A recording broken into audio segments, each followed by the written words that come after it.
this is a big clue that like you've got to make some changes in the modalities or some of the things that you're doing on your healing journey. One of the main ways that I tell my clients to look, how do you know that you're healing? People ask me all the time. And I explain that one of the main ways you know you're healing is the intensity, frequency, and duration of your triggers or activations are lessened. So they're not happening as often, they don't last as long, and they don't have the same intensity that they used to. So maybe before, sales calls were so scary and really frightening and you didn't want to do them. So you wouldn't even, like, they would put you into such a panic that you would just completely avoid them. But now, like I mentioned in the earlier example, you can do sales calls. They don't scare you maybe nearly as much at all. If anything, now they excite you. That's how you know you're healing. So the intensity, duration, and frequency of the activations are lessened. So that's a big way to know you're healing. I think for me, this is like one of the biggest ones that I think is really important to know and to really notice if you're doing a healing modality or you're in healing and you're noticing that your behaviors aren't changing, or you're still doing a lot of these maladaptive behaviors that are causing internal distress and social dysfunction. This is a big clue that like you've got to make some changes in the modalities or some of the things that you're doing on your healing journey. For example, if you're always coping with substances like alcohol or marijuana in order to feel good, and this is your coping mechanism, your adaptive behavior, and you're noticing that you're doing all this healing work and you're processing your trauma and you're doing things, but you're still doing a lot of unhealthy behaviors. Let's say you're still cheating.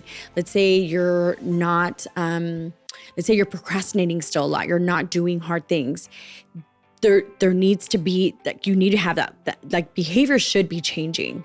And if you're not, this is for me what I see as a practitioner in this work, as a coach. When I see that someone's behavior isn't changing, this may mean that the modalities that you're using may be processing your past.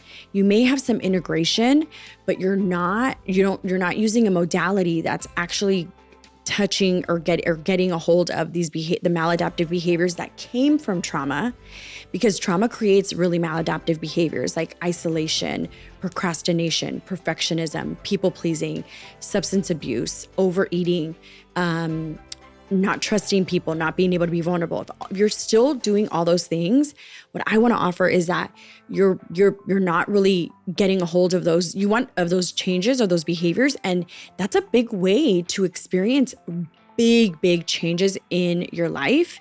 If you're still doing all those behaviors that are creating social issues in your relationships, in your money, in your health, in your just peace of mind, if you have a lot of things that you're doing that are still creating shame, you should get look at the modalities that you're doing, or talk with your therapist, talk with your coach, and ask them, like, how come we're doing this work?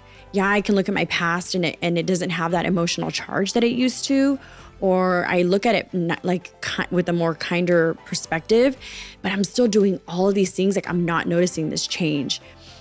You should be having the changes in your behavior. Like, that really should be happening.